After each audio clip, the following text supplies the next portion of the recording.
bienvenue. Alors, en français, ça donne le sommet international pour la planète.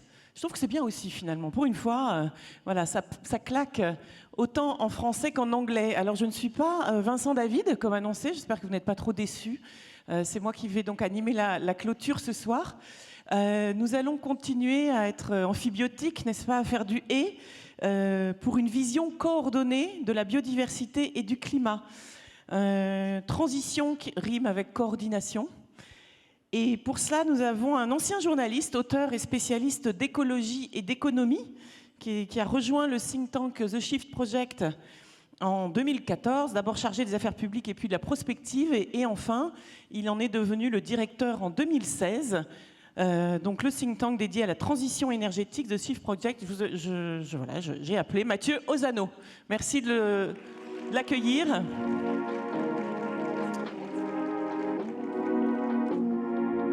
Super, on est au point sur le timing et tout, c'est parfait. Bonjour à tous. Merci. Une très grande salle, un très grand plateau. Bon, ben merci beaucoup de m'accueillir et de me faire l'honneur de me proposer de prendre la parole pour cette session de clôture. Donc je dirige le Shift Project. Le Shift Project, c'est un groupe de réflexion sur la transition énergétique. Qui a été fondé, qui est toujours présidé par Jean-Marc Jancovici, qui a été fondé il y a une dizaine d'années. Effectivement, j'en ai pris la direction il y a maintenant 6 ans. Et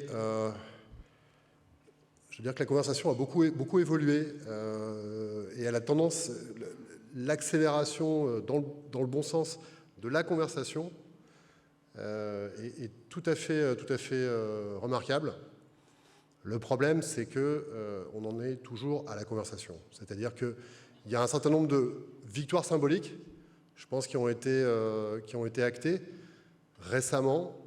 Bon, le Shift Project y a participé, mais on est tout à fait... Enfin, c'est d'ailleurs un très bon signe. À quelques sujets qui fâchent près, il y a quand même un large consensus sur beaucoup de sujets dans le monde de l'écologie politique.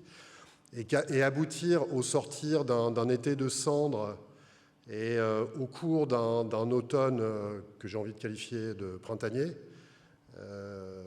aboutir à un gouvernement de centre-droit qui parle de planification et de sobriété,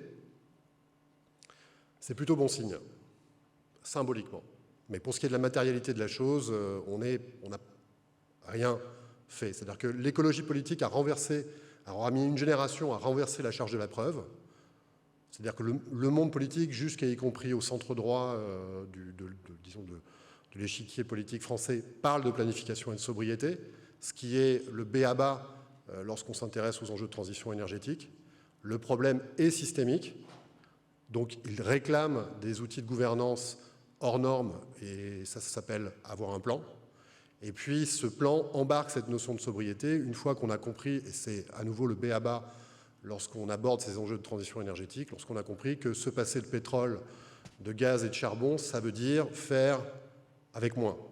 Alors, toute la question est de savoir si on arrive à faire aussi bien en termes de confort, de liberté publique, ou si on se met à fonctionner en mode dégradé. La différence entre le mode dégradé et le au moins aussi bien, ça s'appelle avoir un plan ou ne pas en avoir.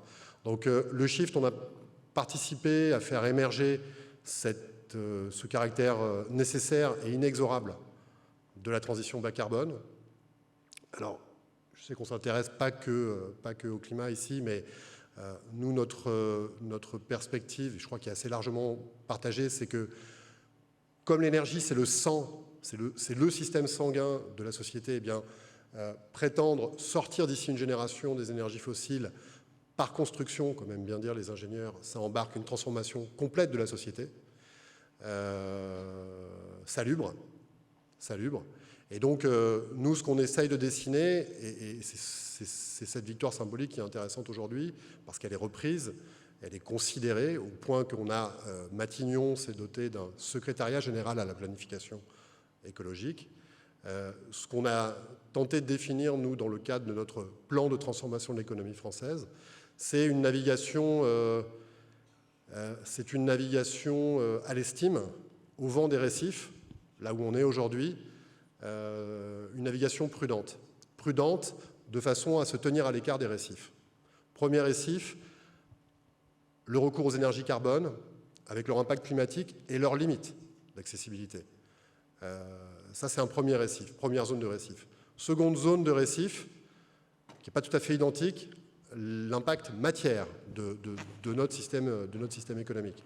Est-ce que j'ai assez, bien sûr, de terres rares, on en parle toujours, mais est-ce que j'ai tout simplement assez de cuivre? Aujourd'hui, la production existante de cuivre dans le monde décline. Lorsque, du coup, on parle de transférer des usages du pétrole vers l'électricité, bon, c'est évident qu'il faut se poser la question de savoir s'il y a assez de cuivre pour faire tout ça. Et troisième et dernière zone principale de récif, le sol, la terre, les ressources foncières. Si je veux recourir massivement à de la production biomasse, par exemple, ou du bois, est-ce que j'ai assez de cette ressource pour répondre aux besoins, allez au hasard, de l'industrie de l'emballage, de l'industrie aéronautique, etc., etc. C'est-à-dire que si je fais la somme de tous les besoins, est-ce que ça passe? C'est ramener finalement l'économie à son caractère concret. On ne parle pas beaucoup d'euros, on ne parle pas beaucoup de monnaie. Du reste, que mesure la monnaie aujourd'hui, c'est une question à se poser. On parle de dimensions concrètes dans les travaux du Shift. Donc on parle de tonnes, de trucs et de machins, de joules ou de watts, et de personnes qui sont là, qui ne sont pas là, qui ont les compétences, qui ne les ont pas, qui acceptent de faire un travail dur avec un niveau de rémunération. Alors là, on retrouve les euros, mais finalement, c'est le mode de vie. Donc c'est ramener l'économie à ce qu'elle est concrètement, c'est-à-dire un phénomène physique parmi d'autres. Bon, et ça, cette logique, peu ou prou, elle progresse. Elle n'est pas propre au Shift, elle est propre à... C'est l'approche de l'écologie politique de manière générale. Je pense que nous, au Shift, on a été assez filous pour arriver à se faire entendre par ce qu'il est convenu d'appeler les décideurs politiques et économiques, en parlant de leur langage. Mais bref, on a aujourd'hui une très belle victoire symbolique, au sens où l'écologie politique a réussi à inverser la charge de la preuve, mais on en est là. Voilà. Ce que je voudrais dire, pour ne pas être trop long, c'est que peut-être le caractère aujourd'hui très certainement inexorable de la crise à laquelle on est confronté, et donc du coup de la nécessité, de gré ou de force, de se réorganiser. De gré si on ne veut pas passer la cote d'alerte des 2 degrés, pardon pour le jeu de mots, et de force, on est dans quelle situation on est aujourd'hui? Je voudrais terminer là-dessus. On avait, là, il y a quelques semaines, Alexandre Sobo, qui préside une association qui s'appelle France Industrie, qui est la fêtière des associations des industriels, et qui nous dit, si on n'a pas, compte tenu du contexte sur le gaz et les turpitudes de M. Poutine, si on n'a pas assez d'énergie, si l'Europe occidentale n'est pas capable, ou du coup, disons plutôt l'Europe hors Russie, peut-être demain avec la Russie, sait-on jamais, n'a pas des capacités de production adéquates et compétitives d'électricité bas carbone, l'industrie européenne, ou ce qu'il en reste, est morte. À peu près ce qu'il a dit. Bon, voilà, c'est ça le caractère inexorable. Mais qu'est-ce qui se joue avec les turpitudes de M. Poutine? Est-ce qu'on est face à un phénomène conjoncturel, ou est-ce que finalement les phénomènes conjoncturels ne sont pas des successions, enfin plutôt un problème structurel, mais pas plutôt une succession de crises conjoncturelles? Qu'est-ce qui s'est passé? Si on rembobine ce qui s'est passé depuis fin février 2022 et la nouvelle invasion de l'Ukraine par la Russie, est-ce que la crise énergétique a commencé à ce moment-là? Non. Non. L'envolée des prix du gaz aura commencé à la fin de l'été, au sortir de la crise du Covid, sur une concurrence d'approvisionnement entre les 2 plus gros consommateurs mondiaux, 2 plus gros importateurs mondiaux d'énergie fossile, l'Asie de l'Est et l'Ouest européen. Une concurrence d'approvisionnement sur une ressource, il n'y en a pas assez pour tout le monde. C'est ça le problème. Il n'y en a pas assez pour tout le monde. On est, ça y est, 25 ans après, à peu exactement, d'ailleurs, dans le tempo qui avait été prévu par eux, on est rentré dans le monde des limites physiques à la croissance. Ça y est, on y est. Il y a le climat, qui est une raison tout à fait suffisante de s'organiser, de planifier une sortie d'énergie fossile et donc de transformer l'organisation de nos sociétés. Mais il y a aussi ce que j'appelle une voiture balai, qui est le fait qui a trait au fait que l'Europe, qui pose les arguments, qui pose l'ambition la plus vaste au monde, la plus audacieuse au monde en termes de sortie d'énergie fossile, n'en demeure pas moins aujourd'hui, et on le sent bien passer, et c'est que le début, le premier importateur mondial d'énergie fossile. Donc on est dos au mur. J'ai pas envie, j'aime beaucoup l'histoire et j'aime beaucoup lire de l'histoire, j'ai pas envie de revivre l'étrange défaite de Marc Bloch. Je pense qu'on est encore le pays des Lumières, même s'il faudrait penser à changer l'ampoule, même si, au contraire, peut-être il y en a un peu trop des ampoules là.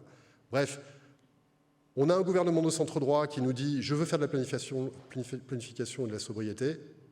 Il est temps, ici, chez les gens qui sont convaincus de tout ça depuis fort longtemps, de les prendre au mot. Sinon, je pense que l'Union européenne sera confrontée à une crise existentielle très grave, qui a commencé. Voilà. Je vous remercie. Donc on est dos au mur, il faut y aller. Merci.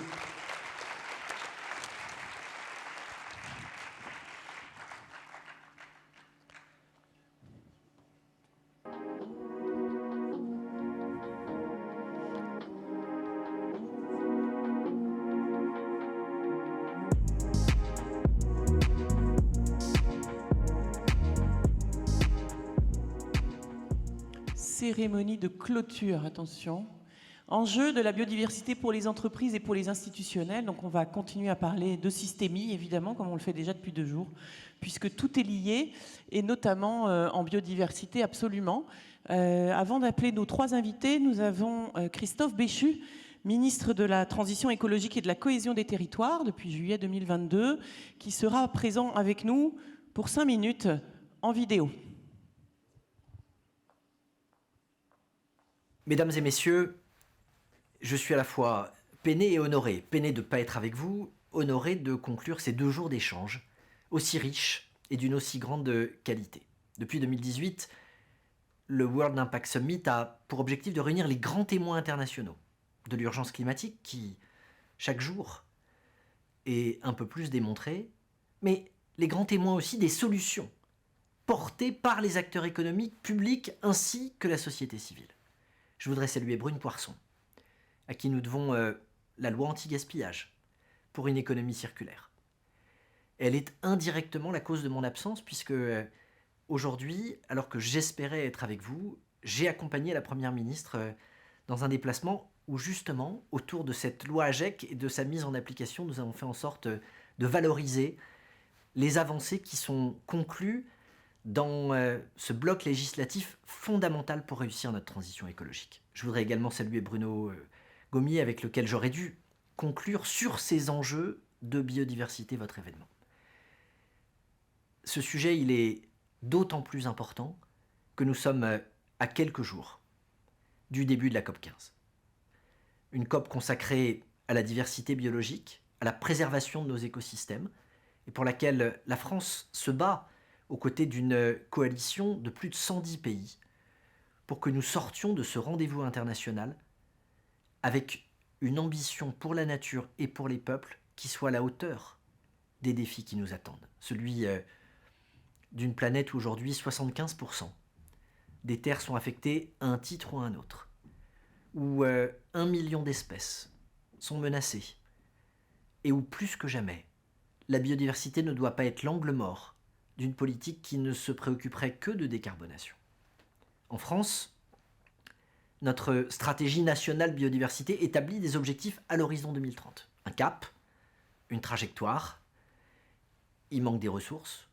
C'est le travail que nous sommes en train de conduire et pour lequel une première étape sera constituée des 150 millions d'euros fléchés à l'intérieur du Fonds vert pour la seule année 2023 sur ces enjeux de biodiversité. Plus largement, ça n'est pas seulement les ressources pour la biodiversité que nous sommes en train de définir, c'est la planification écologique. Elle est portée par la Première ministre, c'est à la fois le souhait du Président de la République, c'est son engagement, mais c'est aussi le moyen, en assurant un portage à Matignon, de cette planification écologique de s'assurer que tous les ministères, et par voie de conséquence toutes les forces vives, se retrouvent bien incluses dans ce processus. Associer l'État, les associations, les entreprises dans une dynamique commune nécessaire, c'est le cas pour la planification écologique, ça l'est aussi pour la COP15. Conditionner l'accès à certaines sources de financement à une vertu environnementale, à une transparence qui permette aux consommateurs de distinguer ceux qui ont le souci de la planète, ceux qui ont le souci de leur empreinte, ceux qui ont le souci du vivant, ceux qui ont le souci de la durabilité. C'est une responsabilité des pouvoirs publics. Nous le devons aussi bien aux consommateurs qu'aux investisseurs qu'à la société civile. L'essor de l'économie circulaire et de l'éco-conception sont aussi, à mes yeux, la preuve que cette volonté de préserver les ressources naturelles, elle peut offrir des opportunités à nos entreprises. De l'amont du processus de production jusqu'au mode de consommation, c'est toute une chaîne d'activités que nous avons à rendre plus vertueuse. Ce n'est pas un travail théorique, c'est un travail concret qui touche aux pratiques quotidiennes des citoyens et à la vie des entreprises. Je vous invite à promouvoir ces outils, à promouvoir ces valeurs, à partager vos propositions sur tous ces sujets.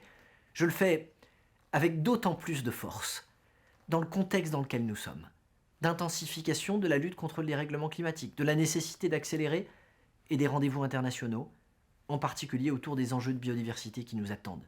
Votre voix, celle de chacun, elle n'a jamais été aussi importante. Merci pour votre mobilisation et pour votre engagement, et au plaisir de vous retrouver collectivement ou par plus petits groupes le plus tôt possible. Merci à tous. On peut même l'applaudir. Ça va comme ça, par transmission de vibrations, peut-être arriver jusqu'à lui. Voilà, donc tout le monde a été accueilli en effet pour nos invités, sauf un, mais parce qu'il ne le savait pas. Donc je vais inviter à nous rejoindre Brune Poirson, du groupe Accor, Bruno Goimier, Pernod Ricard, et Sébastien Roumégous, Biosphère. Voilà, venez vous installer.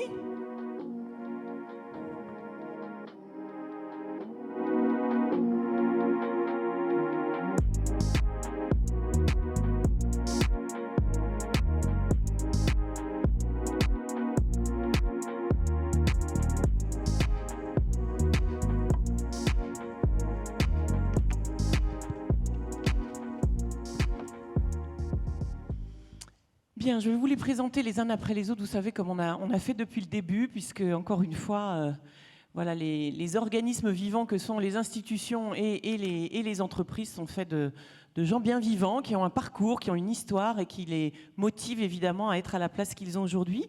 Donc d'abord, Brune Poirson, vous avez commencé votre carrière à Londres, au sein de la Fondation pour l'innovation de la Grande-Bretagne. Puis vous avez rejoint successivement l'AFD, l'Agence française de développement, et l'entreprise Veolia en Inde, avant de travailler dans un incubateur de start-up à Boston. Donc vous avez voilà, parcouru le monde. Son parcours professionnel reflète son engagement pour le développement durable. Vous êtes diplômé de la London School of Economics, je le dis sûrement moins bien que vous, de l'IEP d'Aix aussi, et de la Kennedy School d'Harvard. Vous avez été secrétaire d'État, bien sûr, à la transition écologique, et vous avez œuvré, on l'a entendu, pour la loi AGEC. Vous avez été aussi la première Française élue avec un E, vice-présidente de l'Assemblée nationale de l'Assemblée des Nations Unies pour l'environnement.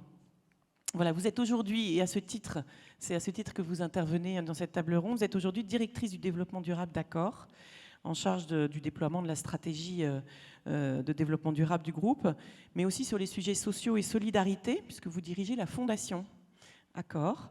Depuis toujours, ce qui l'anime, c'est ce que j'ai compris, c'est de réussir à transformer les modèles. Et en fait, évidemment, le groupe Accor est dans un secteur, on va dire, comme ça, vu de chez moi, avec une très très grosse empreinte. Voilà. Et du coup, ce qui vous intéresse, c'est le défi, justement, que ça représente de faire pivoter le modèle. Alors peut-être une première question, si vous voulez bien. Vous me disiez que les deux dimensions, de toute façon, environnementale et sociale, sont indissociables dans votre domaine qui est l'hôtellerie, restauration. Est-ce que vous pouvez nous expliquer concrètement en quoi c'est indissociable et qu'est-ce que vous faites pour faire le pivot ? Merci de me donner la parole. Bonjour à toutes et à tous. Bonjour à mes coéquipiers, si je puis dire. On ne vous a pas présenté, mais d'ailleurs, c'est peut-être le moment de le faire. D'accord, pardon, je gâche tout l'ordre bien établi de la table ronde. Effectivement, la question que vous posez, je crois qu'elle est essentielle dans le secteur du tourisme et du voyage même plus largement. Si on se donne quelques chiffres, parce que c'est toujours bon de les rappeler, je crois, le tourisme, ça représente 10% du PIB mondial. Dans certains pays, c'est 70% du PIB. Donc, et c'est 10% des emplois mondiaux, c'est-à-dire environ 330 millions de personnes qui travaillent dans ce secteur-là. Donc, par définition, les questions sociales dans le secteur du tourisme, dans le secteur du voyage, elles sont absolument majeures. Et en fait, on est face à une contradiction que beaucoup de secteurs ont, mais qui se pose pour nous d'une façon avec beaucoup d'acuité, qui est comment, quelque part, d'un côté, on peut pas du jour au lendemain se dire on arrête de voyager, on arrête le tourisme. Je vous l'ai dit, 68% du PIB, 10% de certains pays, 10% de l'emploi mondial. Et donc, comment est-ce qu'on fait pour, d'un côté, continuer à avoir cette vocation d'ascenseur social, qu'on veut aussi continuer à travailler et à encourager. Comment est-ce qu'on fait ça d'un côté, et puis de l'autre, en même temps, si je puis dire, préserver la biodiversité. Parce que le secteur du tourisme, et j'y reviendrai plus tard, est un des seuls secteurs qui non seulement utilise, si vous me permettez l'expression, mais je crois qu'on peut l'utiliser dans le cas des entreprises, qui utilisent, qui se servent de la nature, évidemment, puisque on doit nourrir, on doit construire et on a besoin des ressources naturelles, mais aussi évidemment un secteur qui vit en grande partie pour la valeur intrinsèque de la nature. En fait, les gens traversent la planète pour aller voir des beaux paysages. Et donc, ça donne une responsabilité. Et en fait, tout le défi pour nous aujourd'hui, il est de résoudre cette contradiction apparente entre les deux et d'essayer de construire cette troisième voie en transformant nos hôtels. Mais je ne vais peut-être pas répondre à toutes vos questions tout de suite et je vais surtout laisser la parole aux autres personnes de la table ronde. Alors à côté, donc effectivement, vos complices de table ronde, ce sont Bruno Goimier, voilà, qui est directeur de la communication interne et institutionnelle et du développement durable. Et vous m'avez précisé avec deux équipes bien distinctes. C'est-à-dire l'une n'est pas soumise à l'autre, ni inversement. Voilà, donc ça c'est important. Vous êtes dans le groupe depuis plus de 15 ans, après avoir vécu aussi en Australie. Donc on a des internationaux bien sûr autour de la table, parce que vous avez été là-bas patron d'une filiale dans les spiritueux déjà. C'était... Voilà, alors quelques chiffres, on les a déjà donnés hier matin, parce qu'on avait quelqu'un d'autre du groupe hier matin sur notamment tout ce qui était agroécologie et agriculture régénératrice. Mais effectivement, Pernod Ricard est un groupe qui pèse lourd dans l'agriculture mondiale, puisque vous avez 800 000 hectares directement ou indirectement cultivés, qui sert à vous sourcer l'ensemble des matières premières dont vous avez besoin pour vos produits. Donc c'est 10 milliards de chiffre d'affaires dans le monde, présents dans plus de 80 pays, 19 000 personnes dans le groupe. Alors Pernod Ricard France, c'est quand même déjà plus accessible. 800 collaborateurs, 500 millions de chiffre d'affaires. Et plus de 10 000 agriculteurs finalement que vous faites travailler. Donc évidemment, vous pesez lourd aussi dans l'écosystème et dans la transition. Voilà, alors pourquoi est-ce que vous êtes présent au World Impact Summit ? Merci, bonjour aussi à la table et bonjour à tous. Alors, on est là déjà parce que évidemment on parle d'impact et nous on a la chance au groupe Pernod Ricard d'avoir un fondateur exceptionnel, c'est Paul Ricard, qui crée d'ailleurs en 1966 l'Institut océanographique Paul Ricard, et on parle de biodiversité, donc pour protéger l'écosystème marin. Et je crois qu'en 66 il était visionnaire, puisque je crois que c'est 5 ans après que le ministère de l'Environnement en France a été créé. Et donc on a ce côté très historique dans notre engagement. La deuxième, comme vous l'avez dit Camille, c'est que notre métier, fondamentalement, c'est un métier agricole. Alors les 800 000 hectares, évidemment, c'est pas nous qui les pilotons en direct. Et au contraire, on dirait que la quasi-totalité sont gérées par des partenaires, mais c'est des partenaires qu'il faut qu'on engage. Évidemment, sans l'agriculture et sans la planète, on n'a plus de produits. Donc c'est à la fois un enjeu éthique, mais aussi un enjeu économique. La troisième raison aussi, c'est le côté territoire local, et on a parlé un petit peu de la gire circulaire et du côté très de proximité qui est important. C'est qu'à 40 km d'ici, nous, on a une maison, qui est la maison Lillet, une vieille marque, 1872, que le groupe a racheté en 2008, qui vient de gagner d'ailleurs un prix Adelph sur l'éco-conception pour avoir travaillé sur son packaging. réduit le poids de sa bouteille, augmenter le pourcentage de verre recyclé dans sa bouteille, travailler avec des partenaires. D'ailleurs, hier, on avait aussi nos partenaires, parce qu'on peut faire ça qu'avec des partenaires, mais ça, je pense que Sébastien en parlera. Et puis, la quatrième raison, c'est qu'on a lancé, et c'est un peu la mission d'une entreprise aussi comme la nôtre, c'est d'agir en entreprise citoyenne. Pendant le congrès mondial de la nature qui était à Marseille, on avait travaillé d'ailleurs avec le ministère de l'Environnement et avec l'UICN. On avait signé un accord pour porter la voie de l'engagement et organiser chez nous des tables rondes, pas uniquement d'ailleurs sur notre activité, mais sur d'autres activités, parce que c'est aussi le rôle des grandes entreprises de porter cette voie de l'engagement. Et on le fait en étant créateur de convivialité. C'est notre tagline, c'est notre raison d'être. Moi, j'aime bien rajouter, on est créateur de convivialité engagé. Merci pour ces premiers exemples. Et donc notre troisième invité, Sébastien Roumégous. Donc c'est aussi le scientifique de la bande, on peut dire. Voilà, il est agronome, expert en agroécologie, biodiversité fonctionnelle et fonctionnement du sol. Donc voilà, on a appris des tas de choses hier sur effectivement la régénération des sols en particulier. Mais vous nous direz combien ça va toucher tous les écosystèmes et pas que le sol. Le groupe Biosphère accompagne des agriculteurs dans leur transition vers l'agriculture régénératrice justement, depuis le diagnostic initial, la formation, l'accompagnement au changement, la montée en compétences, l'essai même sur le terrain, c'est-à-dire dans les champs. Voilà, présent tout au long du process jusqu'à l'autonomie finalement dans cette nouvelle façon de faire, avec toute une équipe d'experts en arboriculture, viticulture, maraîchage, les grandes cultures, l'élevage aussi. Et ils sont présents dans 12 pays. Voilà. Et puis vous accompagnez aussi des grands groupes, partenaires en tout cas de ces grands groupes, Danone, Pernod Ricard ou d'autres. Alors du coup, biodiversité, agroalimentaire, voilà, comment déjà vous réagissez au titre de cette table ronde? Eh bien, merci beaucoup. Ah, on ne vous entend pas.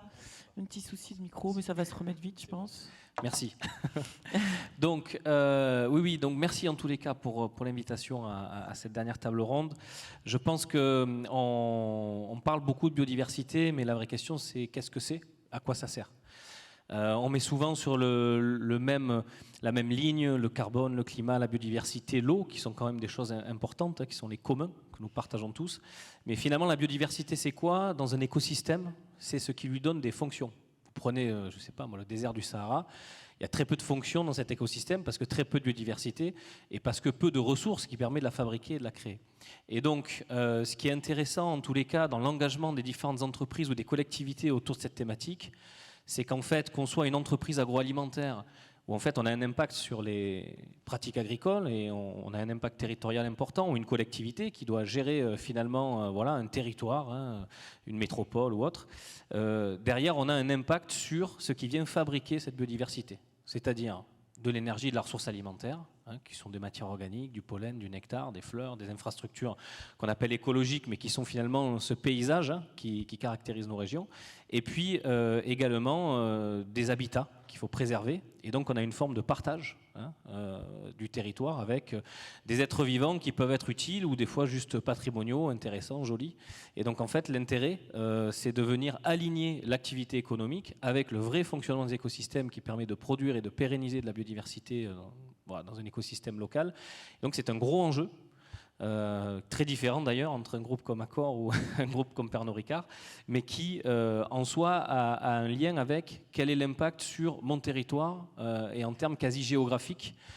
Et derrière, ça demande de mesurer, d'auditer, de comprendre, pour savoir aussi où est-ce qu'il faut venir agir. Donc je pense que sans doute vous allez aborder la question, mais cette question de où est-ce que je dois agir en premier pour avoir le maximum d'impact, c'est très important, parce qu'on peut des fois passer beaucoup de temps à faire des choses pas très utiles, alors que des fois on peut avoir ce qu'on appelle des quick wins, des victoires rapides, en disant ben voilà, sur tel secteur, dans tel endroit, si j'agis de telle manière, je vais pouvoir avoir un impact positif supérieur.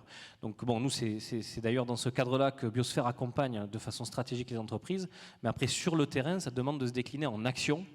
Et je pense que tout à l'heure, le discours qu'on a eu, invité à l'action, je pense qu'aujourd'hui on a tous les constats, on a les méthodes, on a les solutions, il faut les mettre en action, il faut les passer à l'échelle. Vous nous donnez un exemple parce que hier vous parliez de ce 1 rang sur 10 en champ fleuri, en fait, en ligne fleurie. En termes de quick win, je trouve que c'était pas mal. Oui, tout à fait. Au repas. Et puis ça peut commencer à aborder la question du coût.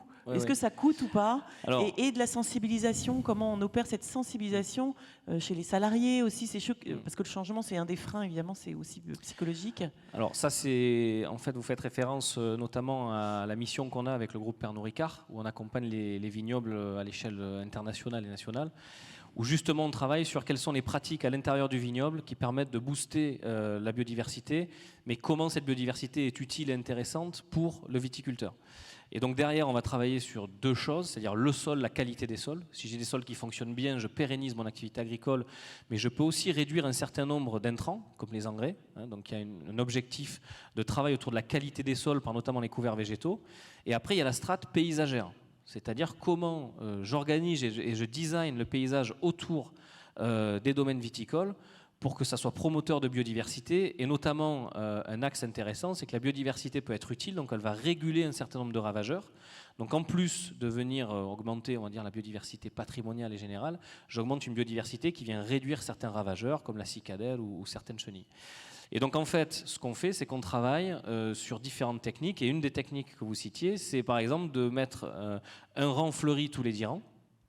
Voilà, pérenne, c'est pas quelque chose qu'on ressème tous les ans. Et donc en le laissant fleurir, ça ne vient pas empêcher grand-chose en termes d'opérations agricoles. Ça ne vient pas trop gêner le travail habituel et les traditions. Mais par contre, ça vient augmenter la ressource en pollen et en nectar de l'environnement. Et donc on a pu remarquer que sur les parcelles équipées avec ces bandes fleuries, on avait 4 fois moins de cicadelles qui peuvent être vectrices d'un certain virus.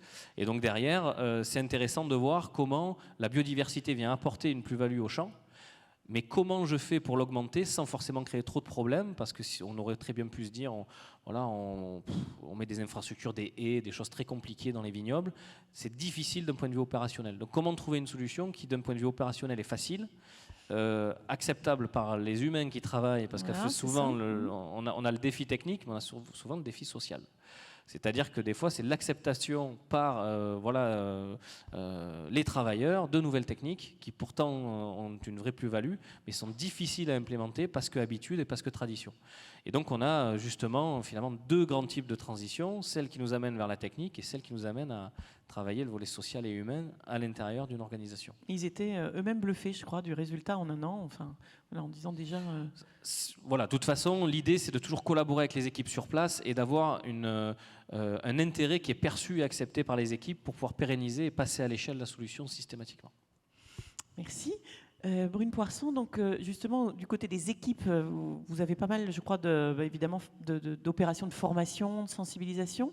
Comment est-ce que vous vous y prenez? Et puis après, peut-être qu'on regardera la spécificité de cette hôtellerie qui a la caractéristique d'être ouvert H24, comme un commissariat, comme un hôpital. Finalement, c'est une des rares infrastructures de cet ordre. Donc ça induit aussi des choses, évidemment, au niveau social. Déjà, peut-être, si vous me permettez, je voudrais rebondir sur ce que vous venez de dire en disant que je n'étais pas tout à fait d'accord avec vous. Sur la question de la biodiversité, ce qui est particulièrement difficile, c'est qu'on n'a pas le comment. Enfin, on a en partie le comment, d'abord pas toujours, parce que soit les agriculteurs, soit les chercheurs sont eux-mêmes soit en train de redécouvrir d'anciennes pratiques, soit de devoir défricher des nouvelles façons de faire. Je pense par exemple à tout le travail sur les phéromones, etc. Ça, c'est une première partie. Et surtout, on n'a pas du tout le comment. Pour les entreprises, c'est extrêmement difficile de travailler sur la question de la biodiversité parce qu'on n'a pas d'outils de mesure, c'est extrêmement local, on foisonne de labels. Je ne vous dis pas ça parce que c'est une excuse pour m'en servir comme d'excuse pour ne pas agir. Au contraire, nous, on a... Oui, effectivement. Et puis, au contraire, nous, on s'empare de cette question-là. On pense qu'elle est essentielle à plusieurs titres. Comme je le disais, on a une responsabilité particulière en tant que secteur du voyage. Mais je pense que vraiment, autant la partie carbone est relativement maintenant, je ne dis pas que c'est facile, mais bien cadré, etc. Autant la partie, justement, il manque tout le comment sur la biodiversité. Nous, en tant qu'entreprise, pour arriver à passer à l'échelle, à accélérer sur les sujets qui sont liés à la biodiversité, on se heurte beaucoup à ça. quel système de reporting, comment est-ce qu'on va chercher les données, comment est-ce qu'on les utilise, et tout ça, bref, si vous avez des solutions sur étagère prêtes à être déployées à l'échelle, on est preneur. On pourra en discuter. Avec plaisir. Donnez-la aussi à tous les acteurs de la COP15, parce que je peux vous dire qu'ils luttent dessus, et c'est le principal obstacle à l'élaboration de politiques publiques aussi, sur la biodiversité. Mais avec plaisir pour en discuter. Sur la question de la formation, évidemment, nous, on a déployé... En fait, quel est notre objectif? Finalement, une entreprise, elle est quand même relativement... Elle est souvent le miroir... Le corps social d'une entreprise, il est aussi le miroir de la société. Et donc, tous les tensions, les divisions, ou même les points de motivation qui traversent la société, elles se retrouvent aussi au sein de l'entreprise. Et comment faire en sorte que l'entreprise, eh bien, elle ne soit pas bloquée par toutes ces tensions sociales. Et c'est plus facile d'essayer de le dépasser dans l'entreprise. Et c'est ce qu'on a fait en voulant former chacun de nos collaborateurs dans le monde. Tout le monde a été formé. 6 heures de formation sur les questions scientifiques liées à la transition écologique, à la perte de la biodiversité. Pourquoi est-ce qu'on a fait ça? Parce qu'on voulait d'abord qu'il y ait un diagnostic commun. C'est-à-dire que chacun, et qu'on soit tous d'accord, où qu'on soit comme collaborateur dans le monde, pour avoir la même vision du problème. Se dire, d'accord, voilà le problème, et voilà potentiellement comment on peut le résoudre. Comme ça, on gagne du temps. Et la deuxième chose aussi, c'était d'infuser l'idée que la question de la transition écologique n'est pas une question morale, ou elle l'est, mais peut-être dans un second temps. Si on prend la transition écologique comme une question c'est bien, c'est mal, c'est juste, c'est pas juste, finalement, quelque part, on perd du temps pour mobiliser, parce que ça braque certains, etc. Et donc, c'est pour ça qu'on a déployé ce système de formation pour montrer vraiment qu'à la base, c'était une question et un problème qui était scientifique.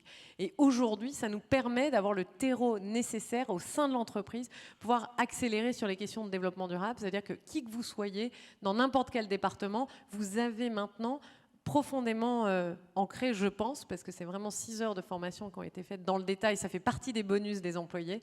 Donc en fait, ils n'avaient pas le choix, ils l'ont fait, ils ont beaucoup appris. Je pense que ça nous a donné des bases pour accélérer. Et c'est particulièrement important parce que quand vous regardez le secteur du voyage et de l'hôtellerie, il faut qu'on transforme tout. Aujourd'hui, un hôtel, il est relativement, je le dis entre guillemets, mais je le dis quand même très franchement, prédateur sur un territoire. Certes, c'est 10% de l'emploi mondial, comme je disais, comme je l'ai dit à plusieurs reprises. Mais globalement, un hôtel, c'est ancré sur un territoire. Ça reçoit, si je caricature, des gens qui viennent parfois de l'autre bout de la planète, qui y restent quelques heures la nuit et puis qui repartent souvent le lendemain matin très tôt. Et donc, il y a aussi un gaspillage de l'actif, de l'espace. Et comment est-ce qu'on transforme cette logique-là? C'est-à-dire, en fait, comment est-ce qu'on fait en sorte qu'un hôtel ne soit plus un hôtel? C'est notre vision en 2030. C'est qu'en fait, la capacité et l'accueil de personnes dans notre hôtel ne soit plus que, en tout cas pour dormir, soit plus que relativement marginal dans un hôtel. Donc comment est-ce qu'on ouvre, et c'est là-dessus qu'on travaille, l'hôtel vraiment sur les territoires, sur le local, sur le quartier, soit en servant et en continuant en accélérant, en menant vraiment une politique très ciblée d'ascenseur social pour donner des opportunités à chacun, mais aussi évidemment dans l'alimentation. Et c'est là-dessus qu'on s'attaque. Vous disiez, il faut prioriser sur les questions de biodiversité. Nous, c'est là-dessus qu'on veut vraiment commencer à travailler. On a 11 000 bars et restaurants. Et puis, plus largement aussi, accueillir au sein de l'hôtel potentiellement des acteurs externes, soit qui viennent y travailler, soit qui viennent vendre certains produits. Bref, l'ouvrir vraiment sur l'extérieur. Et puis, évidemment, plus largement, penser et réfléchir, et repenser, réinventer le voyage pour dépasser l'aviation. Mais je ne veux pas parler trop longtemps. Bruno Goamier, alors chez Pernod Ricard, attendez, parce qu'il y a plein de micros et en même temps, pas un pour chacun, ça va pas du tout, ça. Voilà. Il faut laisser le temps juste à la régie aussi de réagir, mais ça va bien se passer. Tout va bien. Voilà. Alors Bruno, sur la suite de tout ça, comment est-ce que vous avez envie de poursuivre? Quelle contribution Je pense que d'abord, en effet, ça part d'abord d'une décision, d'un engagement et d'une vision. Après, il faut trouver en effet les bonnes solutions, les bons moyens, mettre les objectifs, les mesurer, les suivre. Nous, c'est ce qu'on a fait au niveau de Pernod Ricard en se fixant des objectifs, et pas des objectifs certains lointains, parce qu'il faut aussi être réaliste, des solutions prennent du temps, parfois à très court terme. Par exemple, utiliser 100% d'énergie renouvelable. Nous, en France, Dans le groupe, ce n'est pas encore complètement, mais on y est presque. En France, c'est déjà le cas, parce que c'est possible. Donc il faut avoir des objectifs. On s'est fixé des objectifs de minimum 50% de verre recyclé dans nos bouteilles. En France, c'est déjà 80%, parce qu'on a la chance d'avoir des bouteilles aussi qui sont en verre brun, et donc c'est plus simple d'atteindre ces objectifs. Donc il faut se fixer des objectifs, et des objectifs scientifiquement prouvés, science-based targets, pour être en effet efficace. La deuxième chose, c'est en effet, il faut regarder, en tous les cas, c'est à notre humble sens, le problème environnemental à différents niveaux. Il y a le sujet de la biodiversité, il y a le sujet de l'empreinte carbone, il y a le sujet des stress hydriques. Par exemple, on fait un projet, je le dis parce que c'est concret avec la métropole à Lille, puisqu'il y a un stress hydrique à Lille, et on essaye de compenser notre utilisation d'eau puisqu'on a une usine sur l'île, mais c'est de prendre en compte l'ensemble des éléments environnementaux. Donc sur la partie biodiversité, on essaie de mesurer aussi quand on peut, et on a financé par exemple une thèse sur les abeilles, puisqu'on a relancé en 2004 la filière fenouil. Le fenouil, ça donne le goût anisé à nos marques, sans les citer, et on a décidé de développer la filière française du fenouil. Aujourd'hui, fenouil sur une marque comme Ricard, c'est à peu près moins de 40%, dans l'objectif de passer à 80%, parce que et on a voulu regarder notamment sur le plateau de Valençol, quel était l'impact des pollinisateurs en amenant du fenouil sur des plantations de lavandin, donc des plantes à parfum, pour essayer de voir est-ce que c'était bénéfique ou pas à la biodiversité. Bon, ça aurait pu être dans les deux sens. Bon, là, c'est positif, mais il se trouve que c'est le cas. Mais il faut en effet mesurer, et on l'a fait avec l'IMBE, parce que la meilleure façon de le mesurer, c'est d'utiliser des partenaires scientifiquement robustes pour nous donner l'information. Parce qu'on n'est pas forcément, même si on a des ingénieurs agronomes dans notre équipe, et beaucoup, c'est toujours bien aussi d'avoir une vision externe, de certification aussi, non pas pour les clamer, mais au moins pour suivre des référentiels, pour les regarder. Et peut-être un mot juste pour voir les éléments liés. Donc nous, on a évidemment mesuré notre empreinte carbone au niveau groupe, 4,8 millions de tonnes de carbone. En France, c'est à peu près 100 000, pour vous donner un ordre d'idée. On a regardé quels étaient les impacts prioritaires qui généraient notre empreinte carbone. Et je parle bien d'empreinte carbone scope 3, je ne veux pas rentrer trop dans la technicité, mais c'est l'empreinte qui prend absolument la totalité, y compris la production des bouteilles. Oui. Parce que évidemment les empreintes carbone scope 1 et 2 sont beaucoup plus petites. Pour nous, c'est je crois 6%, donc, au niveau global, 2% pour la France.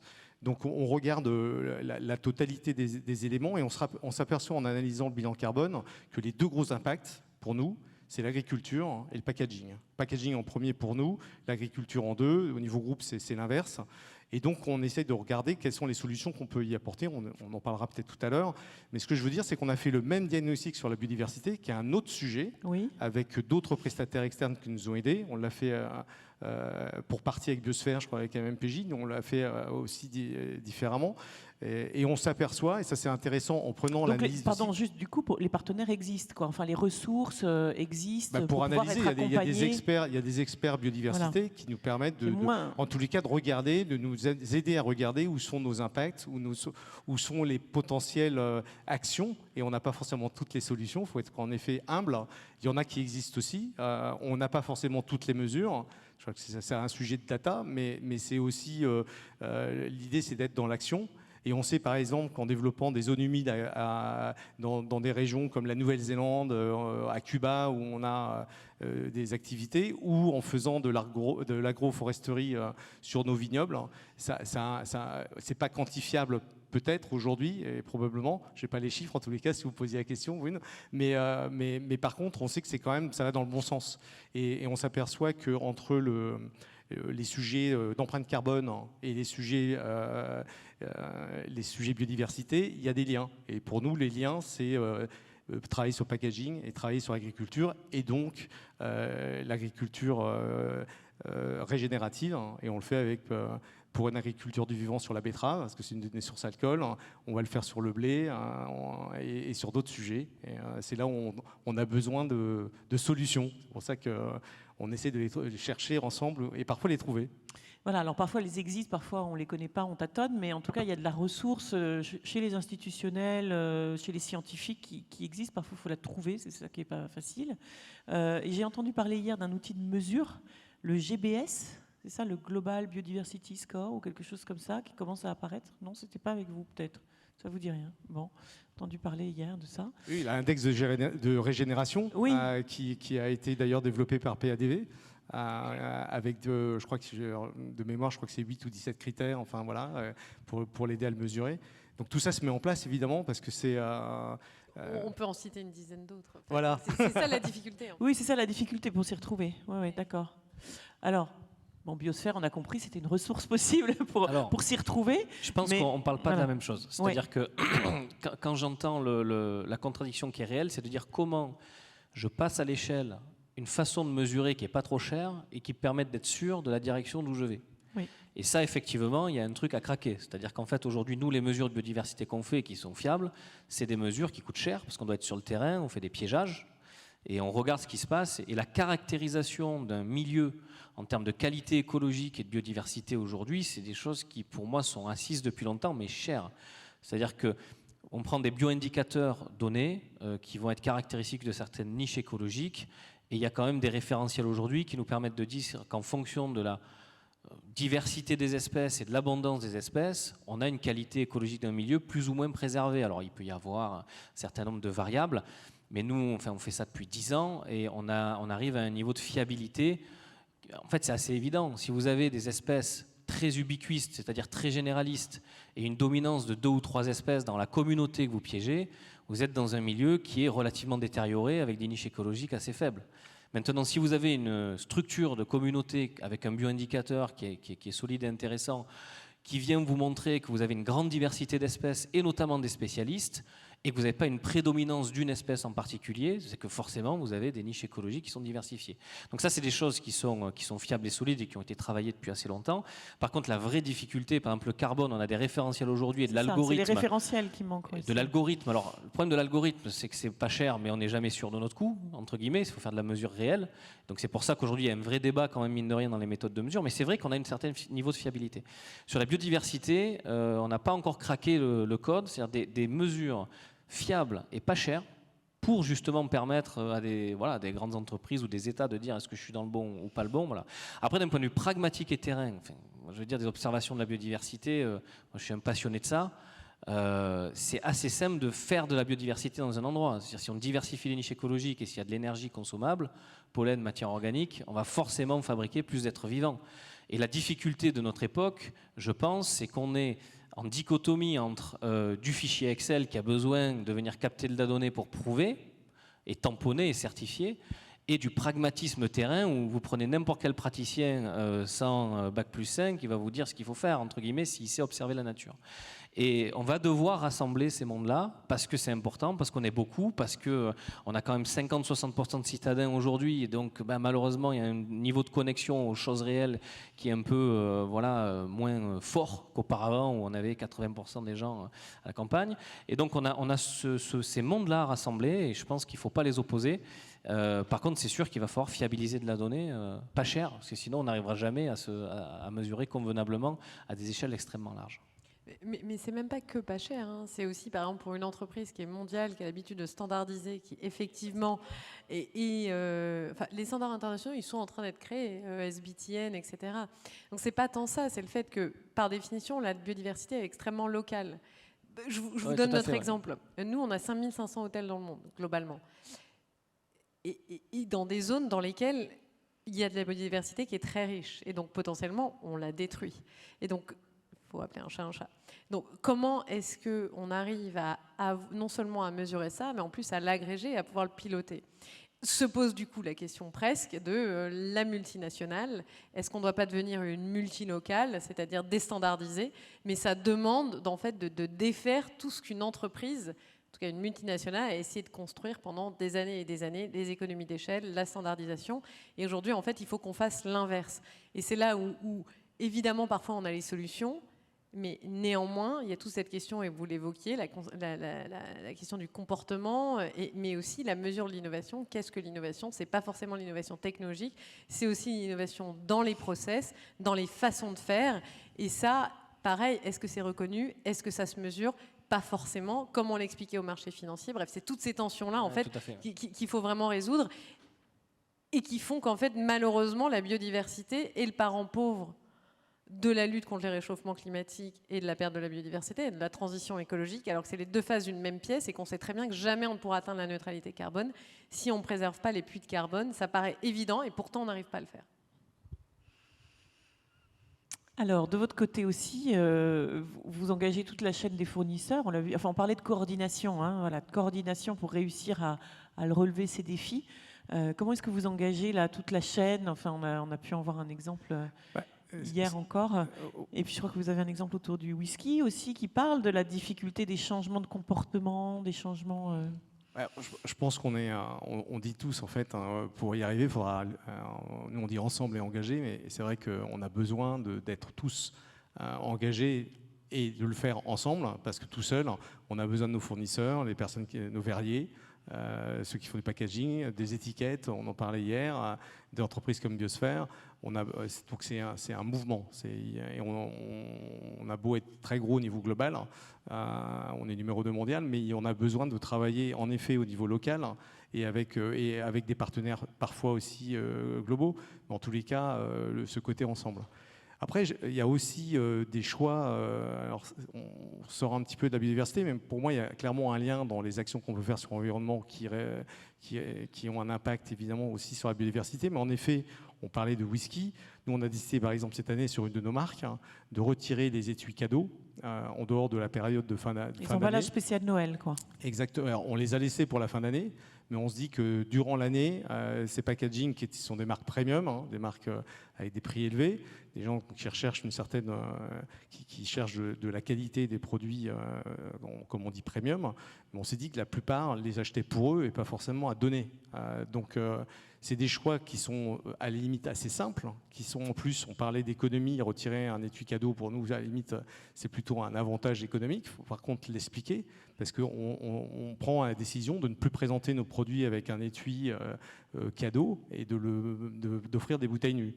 Donc c'est des choix à prendre et à tester. Mais ça va si on veut réduire notre empreinte carbone, et c'est l'objectif qu'on s'est fixé de réduire 50% en 2030, on va devoir prendre des décisions de ce type-là. Qui ne sont pas forcément populaires, ni auprès des clients, ni auprès de vos commerciaux, par exemple. Qu'il faut expliquer. Alors, je dirais surtout au niveau des consommateurs aussi, il faut qu'ils puissent se dire, bon, ben, je participe à ce type de décision.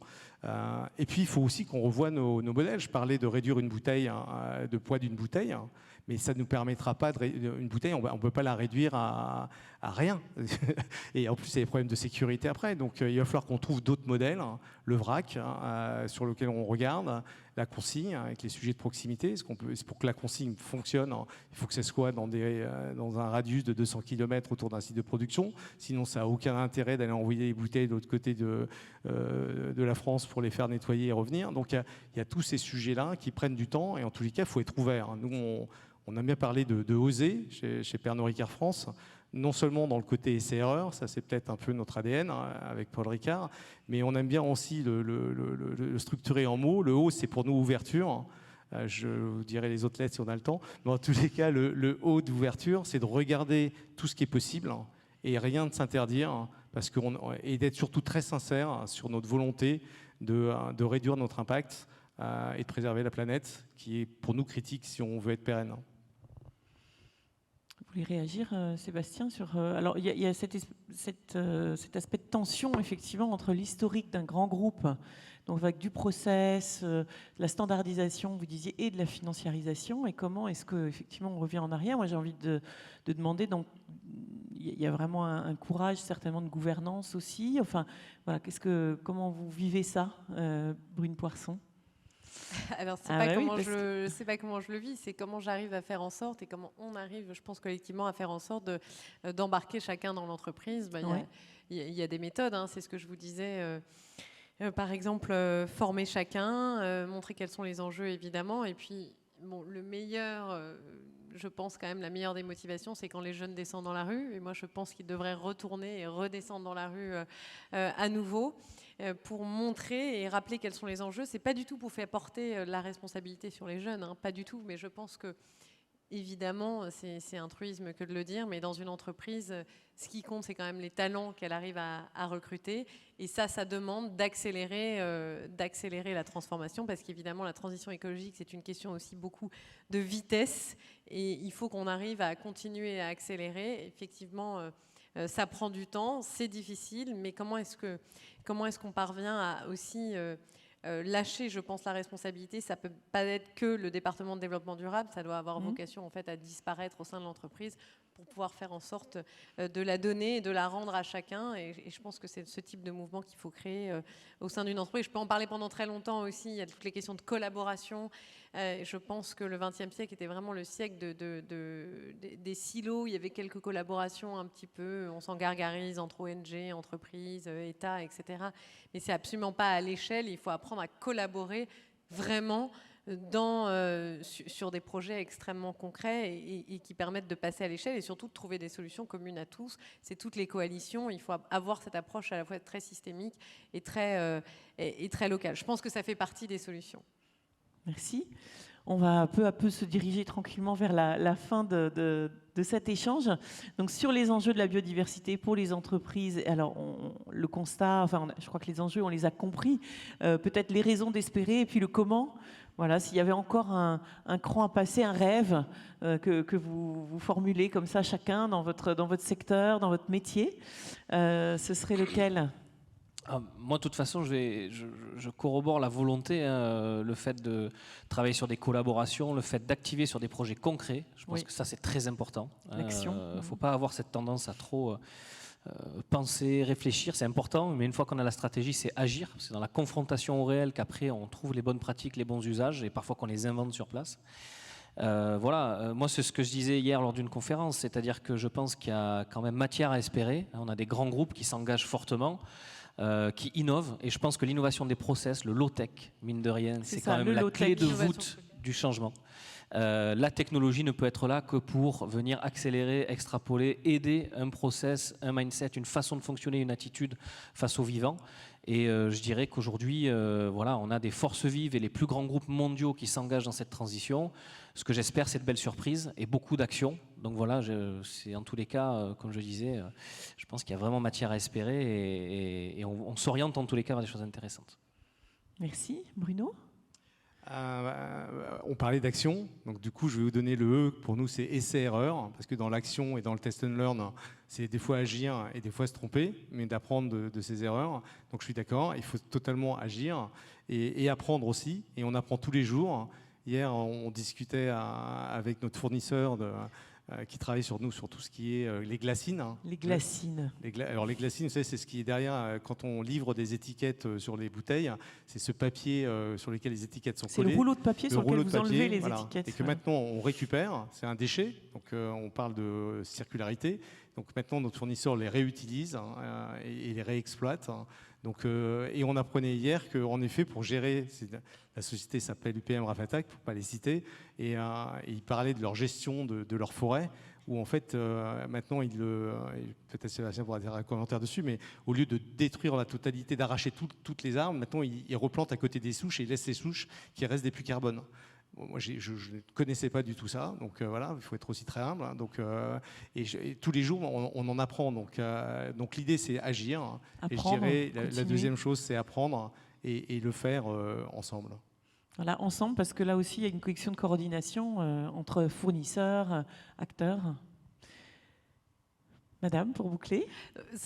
Moi, je suis évidemment parfaitement d'accord avec ce que mes coéquipiers ont dit. Évidemment, tout particulièrement la question de la circularité, qui est particulièrement chère à mon cœur, évidemment, et qui, pour moi, offre une troisième voie plus que nécessaire. Mais peut-être je rajouterais la question de la transparence, parce que je pense qu'aujourd'hui, la question de la transparence, elle est essentielle. D'abord parce qu'elle est extrêmement contre-intuitive pour une entreprise. On a beau dire, etc., mais on choisit encore la façon dont on communique et ce qu'on communique. Et ça, je pense que c'est extrêmement nocif. Pourquoi ? Parce que finalement, ceux qui font vraiment des efforts, ils peuvent être mis dans le même panier que ceux qui font moins d'efforts. Et finalement, tout ça peut entretenir une certaine forme de cynisme en disant « mais vous avancez trop lentement ». On le voit par exemple sur tout ce qui est finance verte. En fait, on jette parfois le bébé avec l'eau du bain. Il y a ceux qui effectivement font très peu, mais qui se donnent un petit vernis vert, comme ça ils surfent sur en fait la vague que prennent difficilement les plus ambitieux et les pionniers. Et puis il y a les pionniers qui se retrouvent tirés vers le bas par tous ceux qui justement font du greenwashing. Et donc c'est pour ça que pour moi la question de la transparence, elle est essentielle.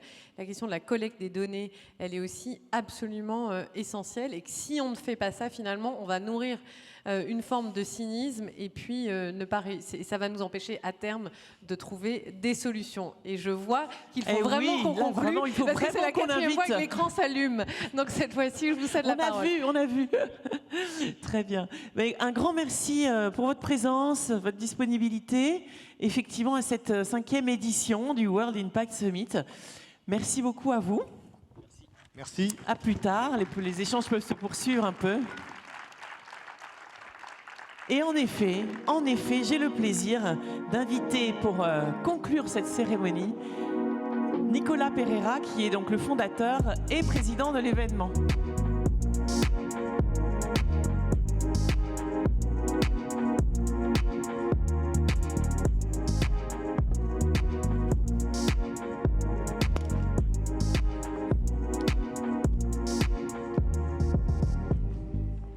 Bonsoir à tous. Merci à toutes et tous d'être encore là pour les courageux qui n'ont pas eu de problème de train ou qui nous suivent jusqu'à cette heure tardive. Donc, je vais utiliser le pupitre parce que c'est plus facile pour suivre les remerciements et n'oubliez personne parce que c'est très important. Merci d'avoir été là pendant ces 2 jours et d'avoir suivi nos échanges, d'avoir découvert ces solutions qui, dans le village des solutions, vous attendaient et participent à l'action, à la mise en place d'une accélération de la transition écologique à laquelle on croit. Et donc, je souhaitais absolument remercier pour ces 2 jours de sommet l'ensemble des modérateurs qui ont participé à ces séquences et qui vous ont accompagné pour tenir les débats tout au long de ces 2 jours. L'ensemble des intervenants, évidemment, qui ont répondu présents pour cette édition, et notamment notre parrain Bertrand Piccard, ainsi que la secrétaire d'État à l'écologie Bérangère Couillard.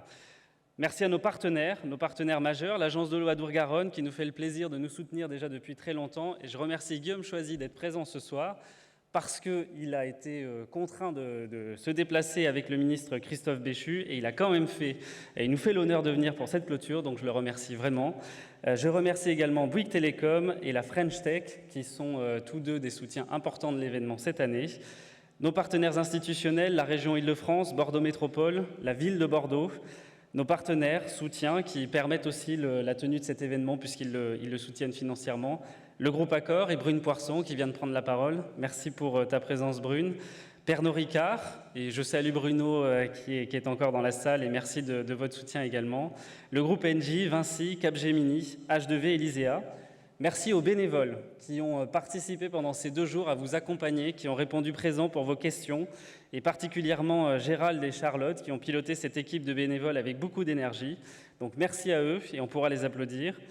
Ils étaient là aussi pour vous et depuis bien plus longtemps, depuis quelques mois déjà, depuis plusieurs mois, je remercie l'ensemble de l'équipe du World Impact Summit qui est présente dans la salle, qui a avec beaucoup d'énergie œuvré à mes côtés pour construire cette 5e édition anniversaire du World Impact Summit.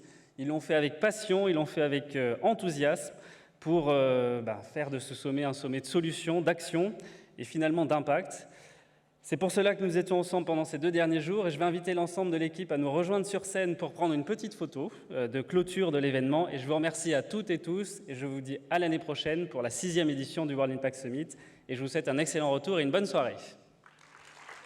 Et donc l'équipe du WIZ, venez avec moi. Où sont-ils? Ils arrivent. On va faire une jolie photo quand même parce que ça mérite après ces 2 jours intenses. Bravo à toute l'équipe pour votre énergie.